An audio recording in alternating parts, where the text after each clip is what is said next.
Калпак жөнүндө кеп кыла турган болсок, калпак ушу кийизден жасалат да.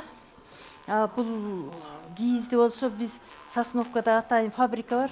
Ошол жерден алабыз. Ошол жерде ушундай туюк түрүндө жасалган кийиз чыгат. Сайманы болсо машинка саят. Атайын сайма машинканын түрү бар.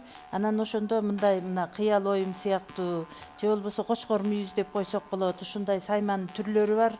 Анан бул жерде могуреки көрүп турган саймаңыздар бул манас оюм деп коебуз. Мунун ичиндегиси эле сайылып калса бул семетей оюм болуп аталат. Ушундай оймолор да ар түрдүүгө бөлүнөт да. Ушундай оймолорду саймаларды сайдырып алабыз дагы. Андан кийин ана машинка менен тигебиз. Аппак калпак турат. Муну аппак жип менен дагы сайса болот. Муну чыраш калпак деп коебуз. Бул чыраш калпак аябай эмгекти талап кылат. Бир уз чебер отуруп алып, бул калпакты сайып баштаганда бир күндө бүтө албайт да.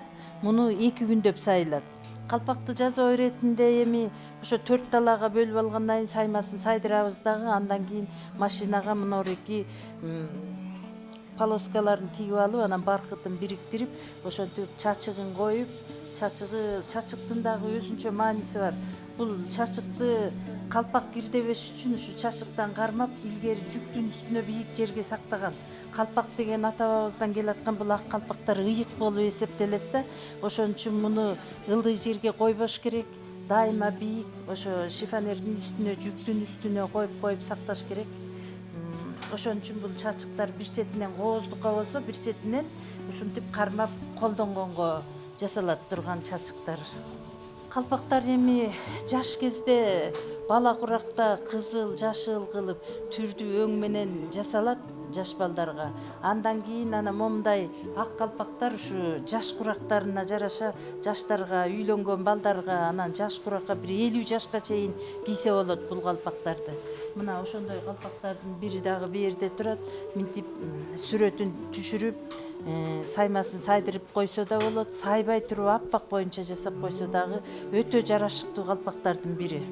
Бул калпактар улуу кишилерге, улуу эле кишилерге эмес, муну дагы күрөң кылып, жашыл кылып коюп, жаштарыбыз аябай жактырып кийип атышат. Кийинки убакта ушу калпактар өтө бийик болуп кетти. Ушуну жапыстатып койсо кандай болот эле деген суроо талап менен азыр ушу жапысыраак калпактарды жасап атабыз мындай кылып.